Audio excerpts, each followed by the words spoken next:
आज एक इंटरेस्टिंग कहानी बताऊंगा। हमने ये सीखा कि अगर हमारे पास एक कंडक्टिंग लूप है और उसके थ्रू अगर मैग्नेटिक फ्लक्स बदलता है तो उसमें एक ईएमएफ इंड्यूस होता है और उस ईएमएफ के कारण उस लूप के थ्रू करंट फ्लो करता है। अभी अगर मैं तुमको ये कहूँ, इस डायग्राम को ध्यान से देखो। इस पर्टिकुलर डायग्राम में there is a metal plate. This is basically metal plate. This is a metal plate. मैं लिख के देता हूँ, चलो। This is a metal plate. और हमने क्या किया, इस मेटल प्लेट को, जैसे कि डायग्राम में दिख रहा है, इस मेटल प्लेट का एक portion, this is present in the region of magnetic field. इस पोर्शन के through there is some flux associated with the metal plate. अभी अगर मैं इस मेटल प्लेट को पकड़ के बाहर की तरफ खींचूं, what is going to happen? What will happen to the amount of flux linked with the metal plate? The flux linked with the metal plate in this case is going to decrease.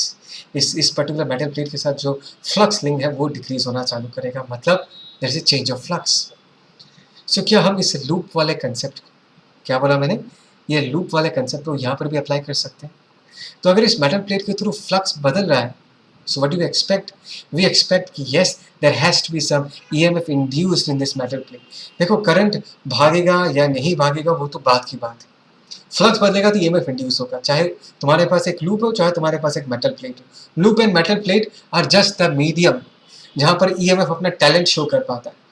देखो, अगर EMF है तो current भागेगा या नहीं भागेगा वो depend करेगा कि EMF को तुम एक कंडक्टिंग लूप दे रहे हो या कंडक्टिंग मेटल प्लेट दे रहे हो। जैसे कि तुमको गाना आता है फॉर एग्जाम्पल, लेकिन ये हमको कैसे पता चलेगा? जब तुम स्टेज में जाओगे, तुमको एक प्लेटफॉर्म दिया जाएगा, तब जाके तुम अपना टैलेंट दिखा पाओगे, तब जाके मुझे तुम्हारा ये आइडिया पता चलेगा कि नहीं तुमको गाना गाना आता है। सिमिलरली यहाँ पर EMF तो डेवलप हमेशा ही होता है, चाहे वो लूप हो चाहे वो मेटल प्लेट। हाँ, अगर तुमने उसको कंडक्टिंग लूप ऑफर किया, अगर एक प्लेटफॉर्म ऑफर किया, तो वो EMF अपना जादू दिखाता है कि भाई मैं करंट दौड़ा सकता हूँ। तो कंडक्टिंग लूप दिया तो उसमें वो क्या करेगा, करंट दौड़ा देगा। बात समझ में आया? सिमिलरली इसी तरीके से अगर तुमने इसको मेटल प्लेट ऑफर किया तो ये EMF क्या करेगा, इस मेटल प्लेट में भी करंट दौड़ाना चाहेगा। एंड एज बिकॉज यहाँ पर तुमने इस EMF को करंट दौड़ाने के लिए कोई डिफाइंड लूप नहीं दिया, तो वो क्या करेगा, करंट जो है यहाँ पर अपना ही रास्ता निकाल लेगा, अपना ही एक पर्टिकुलर फ्लो पैटर्न निकाल लेगा। फॉर एग्जाम्पल ऐसा कुछ, फॉर एग्जाम्पल यहाँ पर हमने ऐसा मान लिया करंट कुछ ऐसा फ्लो कर रहा है। एक मिनट, करंट का डायरेक्शन इन दिस केस अगर हम ध्यान से देखें, कुछ यहाँ पर जो फ्लक्स है वो क्या कर रहा है, डिक्रीज कर रहा है। फ्लक्स अगर डिक्रीज करे तो हमने ऐसा मान लिया करंट का डायरेक्शन। बात समझ में आई? ये जो लूप बनाया है ये करंट ने अपने आप बनाया है, समझ में आया? इसने अपना रास्ता खुद निकाला, बिकॉज यहाँ पर तुमने डिफाइंड लूप बना के नहीं दिया। और ये जो करंट फ्लो कर रहा है इन दिस केस, देखो इस करंट के डायरेक्शन को देखो, ये जो करंट है ये किस तरफ मैग्नेटिक फील्ड प्रोड्यूस कर रहा है। It is producing magnetic field along the direction of the external field, because it is obvious as you pull the plate out of the loop, out of this region of magnetic field flux decrease करेगा, तो उसको oppose करने के लिए जो induced current होगा it will produce magnetic field along the same direction. तो कुछ ऐसा होगा। और ये जो करंट है, इस करंट को हम क्या बुलाते हैं, we call this current as eddy current. क्या बुलाते हैं हम इसको? एडी करंट बुलाते हैं। और ये जो लूप है इसको हम एडी करंट लूप बोलते हैं। बात समझ में आया? देखिए, एक सिंपल सा आइडिया है, अगर तुमने लूप पहले से देके रखा है तो करंट उसी रास्ते मूव करेगा। अगर तुमने लूप नहीं बना दिया, एक पूरा फील्ड दे दिया, बात समझ में, एक बड़ा सा फील्ड है और तुमने बच्चे को मोटिवेशन दे दिया कि भाई तुम 3-4 चक्कर मारो तो मैं तुमको चॉकलेट खिलाऊंगा, तो बच्चा क्या करेगा, बच्चा फील्ड में भागना चालू करेगा, राइट? वो start moving in close loops. तो यहाँ पर भी करंट क्या करता है, यूँ क्लोज लूप में मूव करना चालू करता है, अपना ही एक फ्लो पैटर्न, अपना ही एक रास्ता निकाल के फ्लो करना चालू करता है। तो इसी करंट को हम क्या कहते हैं, इसी करंट को हम एडी करंट कहते हैं, और इसके लूप को हम क्या कहते हैं, एडी करंट लूप कहते हैं। Is that clear? पक्का समझ में आ रहा है? यहाँ पर मैंने बहुत अच्छे से लिख के रखा, देखो, as you pull a solid conducting plate out of a magnetic field, eddy currents are induced in the plate. A typical loop of eddy current is shown। यहाँ पर इन्होंने ऐसे करके भी दिखाया है। अभी ध्यान से देखो, in this case ये और एक केस है, यहाँ पर एक this region has got magnetic field, और ये एक metallic conducting plate है, और इसको हमने यहाँ पर पाइवट करके रखा है और हमने इसको रिलीज किया। अगर हम इसको रिलीज करेंगे तो क्या होगा, ये पेंडुलम जैसा स्विंग करना चालू करेगा। देखो ध्यान से, ये इस तरफ ये एरो साइन दिया हुआ है, ये स्विंग करके पहले इस मैग्नेटिक फील्ड के अंदर एंटर करेगा, फिर एक वक्त आएगा कि ये स्विंग करके इस मैग्नेटिक फील्ड रीजन से बाहर जाएगा, फिर स्विंग करके मैग्नेटिक फील्ड के रीजन के अंदर आएगा, फिर बाहर जाएगा। तो इस पूरे प्रोसेस में एक बार इसको ध्यान दो कि जब ये मेटल प्लेट स्विंग करके नीचे आएगा, when it will be approaching the region of magnetic field, इसके थ्रू जो मैग्नेटिक फ्लक्स है वो क्या करेगा, इंक्रीज करेगा। बात समझ में आया? फिर जब इस मैग्नेटिक फील्ड को वो छोड़ के जाएगा ऊपर इस तरफ जाने वाला होगा, उस वक्त इसके साथ जो मैग्नेटिक फ्लक्स का लिंकेज है वो क्या करेगा, डिक्रीज करेगा। सीधा सीधा बोलूँ तो इस प्लेट के साथ जो मैग्नेटिक फ्लक्स है वो बदल रहा है। बात समझ में आ रहा है? As because it is a metal plate, there is no defined loop, and you know the कहानी। इसमें क्या होगा, there will be some eddy currents, and that eddy current will choose their own directions. Current अपना ही direction एक निकाल के, अपना ही एक रास्ता निकाल के फ्लो करेगा। और ये जो तुमको लूप्स दिख रहे हैं ना, दिस लूप्स, इसका जो शेप है मैं तुमको बताता हूँ। तुमने कभी नदी में river current, circular river current देखा है? कहीं कहीं पानी जो ऐसे गोल गोल गोल गोल क्या बोलते हैं, साइक्लोन जैसा एक स्ट्रक्चर बनाता है, सर्कुलर करंट ऑफ वाटर। अगर तुमने कभी ऑब्जर्व किया तो वैसा ही कुछ इसका शेप बनता है इस लूप्स का। इसको हम स्विल्डिंग एडीज कहते हैं। क्या कहते हैं? स्विल्डिंग एडीज। स्विलिंग मतलब गोल गोल घूमना, ठीक है। एडीज का मतलब है सर्कुलर, मतलब एडीज हम नॉर्मली फ्लूइड मैकेनिक्स में इस टर्म को यूज करते हैं। This is basically means the circular current of water, ठीक है। तो पानी को अगर कभी चक्कर मारते, गोल गोल चक्कर मारते देखा तो वैसा ही कुछ शेप ये लोग बना के अपना लूप बनाते हैं। Is that clear? Okay fine, आगे बढ़ते हैं। ओके और ये है एडी करंट का डेफिनेशन। लाइन ये कहता है, देखो, electric currents are induced in well defined path in conductors like circular loops when there is a change in magnetic flux. ये तो पुराना कहानी, हम सबको पता है कि अगर किसी लूप के थ्रू मैग्नेटिक फ्लक्स बदलता है तो करंट इंड्यूस होता है। Next line important. Even when bulk pieces of conductors are subjected to changing magnetic flux, जैसे कि मैंने तुमको दिखाया था कि हमारे पास एक मेटल प्लेट था, उसके थ्रू जो फ्लक्स था वो चेंज हो रहा था, बदल रहा था। Induced current are also produced in them. However, their flow patterns resemble swirling eddies in water. Obviously, induced current आया मतलब there should be some induced EMF, और वो induced EMF क्या करता है, उसमें करंट फ्लो करवाता है मेटल के सरफेस पे। करंट अपना ही रास्ता निकाल लेता है, अपना ही क्लोज लूप बना देता है, और उन लूप्स जैसे बनते हैं उनको अगर हम ऑब्जर्व करेंगे ना, वो एडीज जैसा दिखता है, सर्कुलर करंट ऑफ वाटर। देखा ना, गोल गोल, मैंने बताया था तुमको, वैसा कुछ दिखता है, ठीक है। इसको हम एडी करंट कहते हैं। आगे बढ़ते हैं, let's move ahead. Okay, now let's talk about a very interesting observation. एक सेटअप हम लेते हैं, सोचो कि यहाँ पर नॉर्थ पोल है, साउथ पोल है, and there is magnetic field lines between them, right. और हमने क्या किया है, एक थ्रेड के थ्रू एक मेटल प्लेट को हैंग करके रखा है। दिख रहा है, there is a metal plate which is hanging from a pivot, और ये मेटल प्लेट क्या करेगा, पेंडुलम जैसा स्विंग करेगा। बात समझ में? It will start swinging between the poles of this bar magnet. Is that clear? क्या तुमको ये समझ आ रहा है? पक्का? ठीक है, ओके। अभी सीन क्या है, देखो, मैं कुछ चीज़ें लिख के रख देता हूँ ताकि हम बाद में रेफर कर पाए। सो दिस इज, एक मिनट, ओके। जैसे कि मैं कह रहा था कि मैं यहाँ पर चीज़ें लिख के रखता हूँ। So this is a metal plate, right, this is a metal plate, और इस मेटल प्लेट को हम क्या करें, मेटल प्लेट को एक पेंडुलम जैसा इन दोनों बार मैग्नेट्स के बीच के रीजन के थ्रू क्या करवाएंगे, स्विंग करवाएंगे। इन दोनों बार मैग्नेट्स के बीच के रीजन में क्या प्रेजेंट है, मैग्नेटिक फील्ड प्रेजेंट है, starting from the north pole and pointing towards south pole. Is that clear? Okay. जैसे यहाँ पर देखो, copper plate, yes, this is a copper plate, is allowed to swing like a pendulum between the poles pieces of a strong magnet. The flux change induces eddy current in the plate. हमने just now discuss किया था। जब देखो arrow sign दिख रहा है, मतलब ये प्लेट अभी इस तरफ उतर रहा है। जब ये प्लेट उतर रहा होगा, इसके थ्रू फ्लक्स क्या कर रहा है, इंक्रीज कर रहा है। ध्यान से देखो करंट का डायरेक्शन, ठीक है। अगर करंट का डायरेक्शन ऐसा है, just put your thumb along the direction of current and curl your fingers, तो तुमको दिखेगा कि ये जो करंट है, ये जो मैग्नेटिक फील्ड प्रोड्यूस कर रहा है, this is opposite to the magnetic field between the bar magnet, and that is obvious, right, because एक इंड्यूस्ड करंट है, और इंड्यूस्ड करंट हमेशा क्या करता है, कॉस को अपोज करता है। यहाँ पर जब ये प्लेट इन दोनों बार मैग्नेट्स के रीजन के अंदर घुसेगा, इसके थ्रू फ्लक्स इंक्रीज करेगा, और इसमें जो इंड्यूस्ड करंट होगा, ये ठीक इस फील्ड के ऑपोजिट डायरेक्शन में अपना फील्ड प्रोड्यूस करेगा। बात समझ में आया? ओके, फाइनली जब ये प्लेट क्या करेगा, इन बार मैग्नेट वाले रीजन के थ्रू पास करके बाहर निकलना चालू करेगा, तो इसके थ्रू जो फ्लक्स है वो फ्लक्स क्या करेगा, डिक्रीज करना चालू करेगा. So the induced current will be such that it will try to oppose the decreasing flux and thereby produce magnetic field along the same direction. तो करंट का डायरेक्शन देखो रिवर्स हो गया. आते वक्त ऐसा था, जाते वक्त ऐसा है. If you put your thumb along the direction of current and curl your fingers, तुमको ये फील आएगा कि ऐसे करंट के कारण जो फील्ड प्रोड्यूस होगा that will be along the same direction as the field between the north and south pole of the bar magnet. Is that clear? पक्का? ओके. सो ये जो इंड्यूस्ड करंट है, इसको हम क्या बुलाते हैं? We call them as eddy current, right? We call them as eddy current. और यहाँ पर कुछ ना कुछ ईएमएफ इंड्यूस हुआ होगा, और ये जो करंट है ये छोटे छोटे क्लोज लूप्स में जिनको देखने में एडिस जैसा दिखता है वैसे क्लोज लूप्स बनाते हैं और फ्लो करते हैं, ठीक है, उस मेटल प्लेट के ऊपर, मेटल प्लेट के सरफेस के ऊपर. लेकिन इंटरेस्टिंग चीज़ क्या देखो, अगर तुम इस प्रॉपर प्रोसेस को अगर ऑब्जर्व करते जाओ तो कुछ देर के बाद तुमको ये दिखेगा, ये पेंडुलम जो है अपने आप रुक जाता है. मतलब एयर फ्रिक्शन के लिए नहीं रुकता. Just forget about air friction. सोचो वैक्यूम में हम ये एक्सपेरिमेंट को कर रहे हैं तो हमको ये दिखाई देगा, ये जो मेटल प्लेट है ये कुछ देर के बाद रुक जाता है. It stops. Now the next question is, रुकेगा क्यों? Why will it stop, right? It's a very beautiful logic behind this. ध्यान से सुनना. देखो जब ये स्विंग करता है, वी ऑल नो कि इस सिस्टम के पास क्या है. The system has, come on tell me, इस सिस्टम के पास क्या? Mechanical energy, right? Okay fine. जब ये फ्लो करना चालू करेगा, when it starts moving between the bar magnets, what will happen? There will be some current induced in the circuit.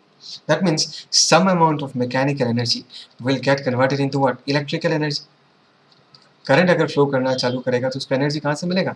इसी मैकेनिकल एनर्जी से मिलेगा. समझ में आया? तो कुछ अमाउंट ऑफ मैकेनिकल एनर्जी क्या होगा? इलेक्ट्रिकल एनर्जी में कन्वर्ट हो जाएगा. और ये जो इलेक्ट्रिकल एनर्जी है, जब ये करंट फाइनली इस प्लेट के थ्रू फ्लो करेगा, obviously there will be some amount of resistance and the energy will be dissipated in the form of thermal energy, right? Energy जो है करंट फ्लो करेगा. Whenever there is a current flow, whether it be through a conductor, nothing is perfect, कुछ ना कुछ resistance definitely होगा and some amount of energy will be released in the atmosphere in the form of thermal energy. तो आई hope सो तुमको भी answer पता चल गया. देखो थर्मल एनर्जी के फॉर्म में अगर एक बार सिस्टम से एनर्जी डिसिपेट हो गया तो क्या होगा? What will happen to the total energy of the system? The total energy of the system will keep on decreasing. Mechanical energy धीरे धीरे घटना चालू करेगा. मैकेनिकल एनर्जी इलेक्ट्रिकल एनर्जी में कन्वर्ट होगा और इलेक्ट्रिकल एनर्जी फाइनली हीट के form में रिलीज हो जाएगा. सो धीरे धीरे एक वक्त आएगा कि सारा मैकेनिकल एनर्जी हीट में कन्वर्ट हो चुका होगा and at that particular moment of time ये जो मेटल प्लेट जो कि एक पेंडुलम जैसा स्विंग कर रहा था, ये अपना स्विंग करना बंद कर देगा, बिकॉज इसके पास कुछ एनर्जी बचा ही नहीं. सारा एनर्जी जो है वो हीट के फॉर्म में क्या हो गया? रिलीज हो गया. बात समझ में आया? Each time the plate enters and leaves the field, a portion of its mechanical energy is transferred to its thermal energy. After several swings, no mechanical energy remains and the warmed up plate just hangs from its pivot. Right? So this is basically a conversion of energy जो हमको यहाँ पर इस वक्त देखने को मिला. आगे बढ़ते, कुछ लिखना है तो लिख के रखो, पॉज करके. बहुत कुछ लिखा, सब लिख के रखना. आगे बढ़ते हैं. Let's move ahead. Okay, so उसी एक्सपेरिमेंट को इस बार हम फिर से रिपीट करेंगे, लेकिन इस बार थोड़ा सा हम एक चेंज करेंगे. इन प्लेट्स को देखो, अगर तुम इसको पिछले वाले डायग्राम के साथ कंपेयर करो तो यहाँ पर देखो हमने कुछ रेक्टेंगुलर स्लॉट्स काटा है. Cut some rectangular slots. अगर मैंने इसमें रेक्टेंगुलर स्लॉट्स काट दिया तो क्या होगा? इस प्लेट का जो एरिया है, जो सरफेस एरिया, जिस एरिया में ये लूप्स बने रहते हैं वो डिक्रीज हो जाएगा. सो एरिया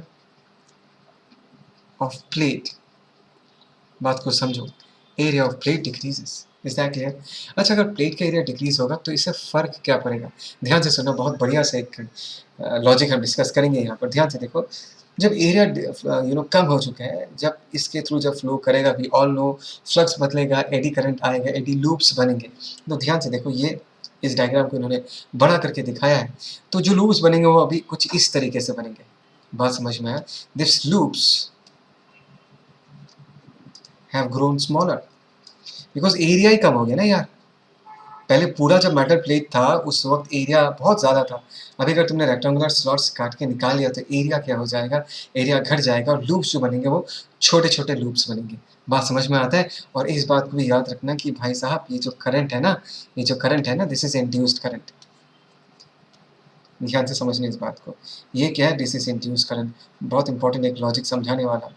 और इंड्यूस्ड करंट जो है, whenever there is an induced current, इसके साथ हम क्या एसोसिएट कर सकते हैं? इंड्यूस्ड करंट के साथ हम एक क्या बोलते हैं, एक मैग्नेटिक मोमेंट भी एसोसिएट कर सकते हैं, राइट?